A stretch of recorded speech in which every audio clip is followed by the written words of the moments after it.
Europe apply कर लेता, USA या इंग्लैंड अप्लाई कर लेता तो शायद मैं रिफ्यूज हो जाता। चूंकि वीडियो बन रही है तो फिर बात ही है। ऐसा है कि मैंने आप लोगों को अप्रोच किया फेसबुक के थ्रू। ठीक है। इनका और इनकी मिसिस का जापान का वीज़ा ग्रांट हुआ था।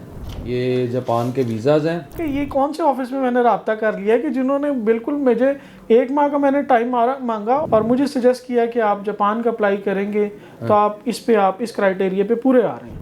तो फिर मैंने आपको जिम्मे दी, तो फिर इस तरह हमारा ये जापान का जो है वो वीज़ा ग्रांट हो गया। फिर मेरी मुलाकात आपकी फाइल बनाने वाली टीम से हुई, फिर फाइनल करने वाली टीम से हुई। तो ग्रेजुअली जिन जिन लोगों से मेरी मुलाकात हुई मेरे लिए वो अच्छा था, मेरा एक अच्छा तजर्बा था। किसी की जेब नहीं काट रहे हैं, ज्यादती नहीं कर रहे हैं, एक फेयर डील करते हैं, जो बताते हैं कि हम ये चार्ज करेंगे।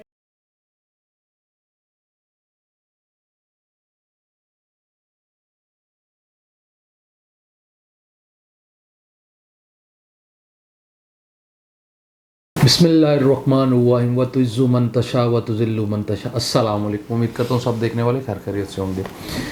मेरे साथ जी अली अशरफ साहब मौजूद हैं। इनका और इनकी मिसिस का जापान का वीज़ा ग्रांट हुआ था। हमने प्रोसेस किया था, जापान का वीज़ा ग्रांट हुआ, मगर ये कह रहे थे कि मैंने वीडियो जो है ना रिव्यू अपना जापान ट्रैवल करने के बाद आपको दूंगा। तो मैंने कहा चले ये तो अच्छी बात है, जब आप जापान ट्रैवल करके आएंगे तो अपने जापान का एक्सपीरियंस भी हमारे देखने वालों के साथ शेयर कर दीजिएगा। तो चलें बात करते हैं अली साहब से इनकी जर्नी के बारे में, इनके प्रोफाइल के बारे में। अस्सलाम वालेकुम सर। जी वालेकुम अस्सलाम। कैसे हैं आप? अल्हम्दुलिल्लाह। हमारे देखने वालों को बताइएगा अली भाई आपका ताल्लुक कहाँ से है? जी मैं लाहौर से। लाहौर से हैं। क्या करते हैं आप? मेरी बुक शॉप है जी, स्कूल यूनिफॉर्म का काम है। स्कूल यूनिफॉर्म का। कब से बिजनेस रजिस्टर्ड है? 2017 से जी। 2017 से। टैक्स पे कर रहे हैं? जी अल्हम्दुलिल्लाह मैं टैक्स पेयर हूँ। ठीक हो गया। आपने हमसे वीज़ा कौन सा प्रोसेस करवाया था? जी मैं जापान के लिए आपके पास आया था। नहीं, आप मुझे सिर्फ वो स्टोरी बताएं जो आपने मुझे इस वक्त यहाँ पे बताई थी कि आपका माइंड नहीं था मगर आपका आहिस्ता आहिस्ता। एग्जैक्टली मैं वो थोड़ी डिटेल हो जाएगी, मैं उसको कहना नहीं चाहता था, लेकिन चूंकि हाँ मैं समराइज कर लेते हैं उसको, चूंकि वीडियो बन रही है तो फिर बात ही है। ऐसा है कि मैंने आप लोगों को अप्रोच किया फेसबुक के थ्रू। ठीक है। और उसमें मुझे आपकी जो हेल्पलाइन नंबर मिली उस पर मैंने कॉल की। ठीक है। और उस नंबर पे कॉल करने के बाद जिस खातून या जिस बच्ची से मेरी बात हुई तो उन्होंने मेरी प्रोफाइल ली, मुझसे मेरी डिटेल्स ली और मुझे ऑफिस बुलाया उन्होंने। ठीक है। तो मैंने उन्हें रिक्वेस्ट की कि मुझे आप थोड़ा सा टाइम दें, अभी मैं मेंटली प्रिपेयर्ड नहीं हूँ, तो मैं कुछ टाइम चाहता हूँ। उन्होंने मुझे कहा कि सर आप कितना टाइम चाहते हैं? आपके जो ऑफिस की असिस्टेंट है खातून है, जी। उनका नाम लेना मुनासिब नहीं, खैर जी मेरे टीम मेंबर, आपकी टीम मेंबर है जी। तो मैंने कहा जी आप मुझे 1 माह बाद कांटेक्ट कीजिएगा। तो ऐसा हुआ ज़ीशान साहब के ठीक 1 माह बाद उस खातून ने मुझे दोबारा अप्रोच किया, उसी दिन ही जिस दिन एग्जैक्ट 1 माह हो चुका था। ठीक है। मेरे लिए बड़ा सरप्राइजिंग था और मैं बड़ा शौक था कि कोई इतना भी प्रोफेशनल हो सकता है। हाँ, कि ये कौन से ऑफिस में मैंने रब्ता कर लिया कि जिन्होंने बिल्कुल मुझे 1 माह का मैंने टाइम मांगा और एग्जैक्टली 1 माह बाद ही मुझे अप्रोच कर लिया। ठीक है।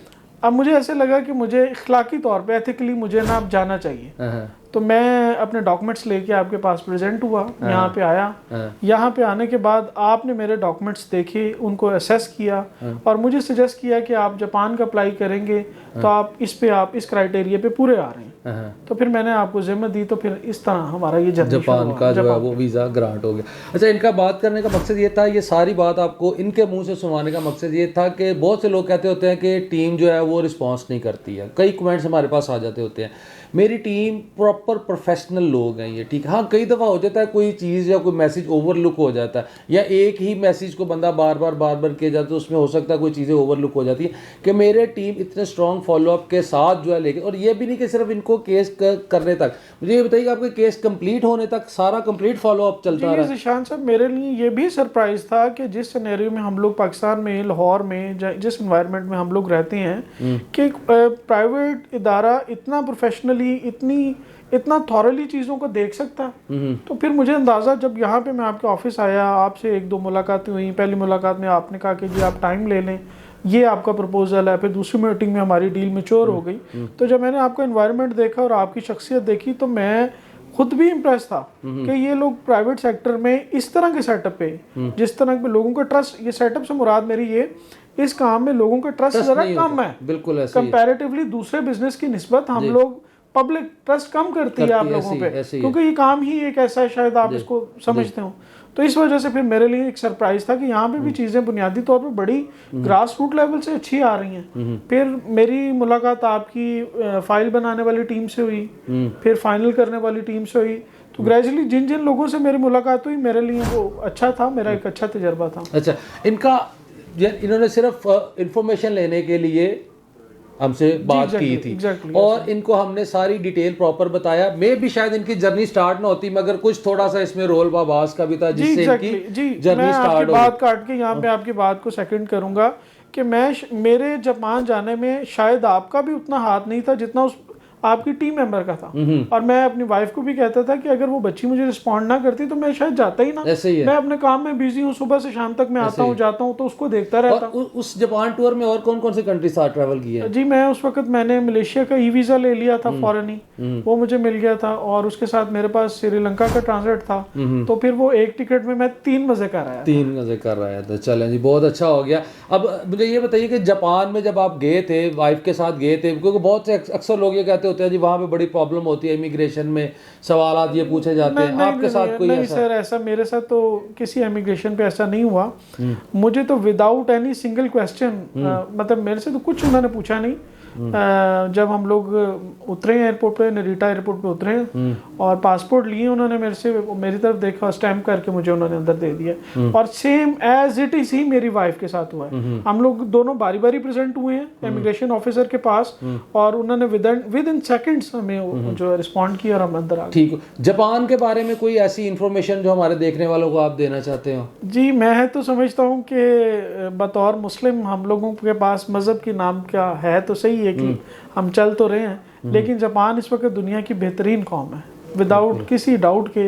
आप जापान को और मैं आपके एक मैसेज भी देना चाहूँगा आपके थ्रू देखने वालों को कि ये जो जापानी लोग हैं ना, इनका कल्चर, इनकी हिस्ट्री, इन लोगों का एटीट्यूड, ये इस कदर बेहतर है कि रूए ज़मीन पे शायद ही कोई कौम इतनी बेहतर हो। सही। मजहब को दरमियान से निकाल दें आप। जी। वैसे बात और इंसानियत, हाँ जी, बेहतरीन लोग हैं जी, बेहतरीन लोग। अच्छा, तो आपने सारी बात सुनी अली साहब की। अभी हमसे जो है ना, एक तो ये ट्रैवल कर रहे हुए थे और उसके बाद आगे जो एक और कंट्री का वीज़ा प्रोसेस कर रहे हैं, वो भी वीडियो हम आपकी इंशाल्लाह ताला जल्दी जो है ना, आपको वो भी वीडियो हमारी बनेगी और हम जो है वो भी रिव्यू भी आपके साथ शेयर करेंगे। ये इनके वीज़ाज़ हैं जी, ये देखें, ये जापान के वीज़ाज़ हैं, ये इनके मिसिस का वीज़ा है और ये ऊपर इमिग्रेशन की स्टैंप लगी हुई है, ट्रैवल इन्होंने कर लिया हुआ है। और ये इनका अपना वीज़ा पासपोर्ट है, ये इनका अपना पासपोर्ट है और इमिग्रेशन की स्टैंप लगी हुई है। और अपॉइंटमेंट कितने दिन में मिल गई थी? वैसे सर्विसेज आपकी अच्छी थी जी, मुझे अपॉइंटमेंट विद इन 10 डेज मिल गई थी। 10 डेज अपॉइंटमेंट मिल गई। वहाँ पे कोई परेशानी का सामना हुआ? सबमिशन के टाइम पे वहाँ पे इंटरनल रश था। उस दिन जिस दिन मेरी अपॉइंटमेंट थी, कुछ और लोगों की अपॉइंटमेंट थी और अनलकीली फ्राइडे था। तो फ्राइडे को आपको पता है कि वो कोई प्रे का टाइम होता है, दोपहर को लोगों ने लंच पे भी जाना होता है। तो मुझे उन्होंने एंटरटेन करने के लिए मुझे वहाँ पे टाइम लग गया था, लेकिन ऐसे डॉक्यूमेंट्स के हवाले से मुझे कोई मसला नहीं हुआ।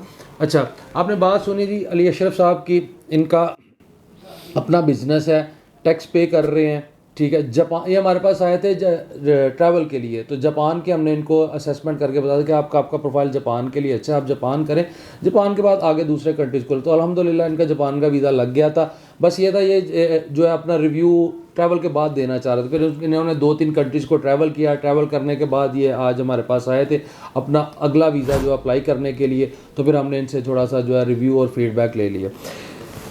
अली साहब, सिर्फ 2 चीज़ें और आपसे पूछूंगा। एक तो ये कि मेरी टीम के बारे में आपका क्या रिव्यू है, क्या राय है, और दूसरा ये है कि बाबाज के बारे में लोगों को आप क्या रिकमेंड करेंगे, आना चाहिए नहीं आना चाहिए? मैं स्पेसिफिकली जी आपकी टीम मेंबर्स के किसी का नाम तो नहीं लूँगा जिन्होंने मेरी फ़ाइल बनाई, फ़ाइल हैंडओवर की और मेरे लिए जो मेरे छोटे छोटे काम थे, यानी कि डॉक्यूमेंट्स को पूरा करने के लिए जो लोग मेरे राब्ते में थे, मैं स्पेसिफिकली किसी का नाम नहीं लूँगा, लेकिन ओवरऑल जो मेरा रिव्यू है आपके लिए वो 100 आउट ऑफ 100 है जी। Thank you sir. मैं समझता हूँ कि आप लोग बिजनेस तो कर ही रहे हैं, लेकिन इस बिजनेस के साथ आप शायद, मैं गलत ना हूं तो, कोई नेकी भी कर रहे हैं। लोगों को एक बेहतरी का रास्ता भी नजर आ रहा है, लूट मार नहीं कर रहे हैं, किसी की जेब नहीं काट रहे हैं, ज्यादती नहीं कर रहे हैं, एक फेयर डील करते हैं। जो बताते हैं कि हम ये चार्ज करेंगे, उसमें भी मुझे महसूस होता है कि लोग आपसे नेगोशिएशन कर लेते हैं कि प्लीज़ कम ज़्यादा कर लें। जी जी। तो आपके स्टाफ को लेके रिव्यू तो मेरा यही है कि आप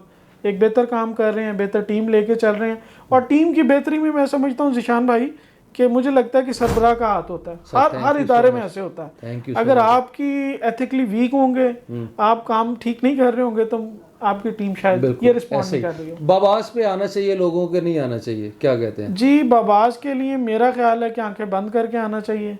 हाँ, जो भी बात आपसे होगी, जहाँ पे भी जो कमिटमेंट आपसे होगी, अगर देखें ना, मैं आया तो मुझे आप लोगों ने असेस किया, मेरे डॉक्यूमेंट्स देखने के बाद आपने कहा कि आप ये करेंगे तो ये हो जाएगा।